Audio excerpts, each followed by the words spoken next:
দাব্বাতুল আরদ, জমিন থেকে একটা অদ্ভুত প্রাণী বের হবে যে মানুষের সাথে কথাবার্তা বলবে। এটা হাদিসে আছে কিন্তু। তা আমরা এখন নিঃসন্দেহে 90% মানুষ বিশ্বাস করবে না, এবং যারা একটু বেশি চেতনাধারী তারা বলবে যে মোল্লা মুন্সিদের কথা শোনো, প্রাণী বলে আবার কথা বলবে। কিন্তু হ্যাঁ, এই কথাটাই যদি নাসা বলে,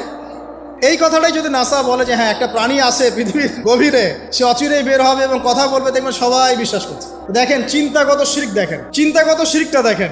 যখন আমরা ওইসব মিডিয়া থেকে কোনো কথা আসে, আমরা নিশ্চিন্তে নির্দ্বিধায় বিশ্বাস করি। আল্লাহ পাক হাদিসে বলছেন, নবী হাদিসে বলছেন, দাব্বাতুল আরদ বের হবে, মানুষের সাথে কথাবার্তা বলবে। মানুষ বিশ্বাস করতে চায় না। আর কি? ধোঁয়া। এই ধোঁয়ায় আকাশ ছেয়ে যাবে, ধোঁয়া দিয়ে আকাশ ছেয়ে যাবে।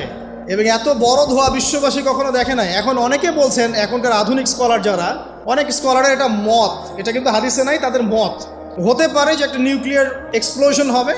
সারা ওয়ার্ল্ড তো এখন নিউক্লিয়ার যুদ্ধের সামনে দাঁড়িয়ে আছে, তখন হয়তো বা ধোঁয়ায় পুরো বিশ্ব ছেয়ে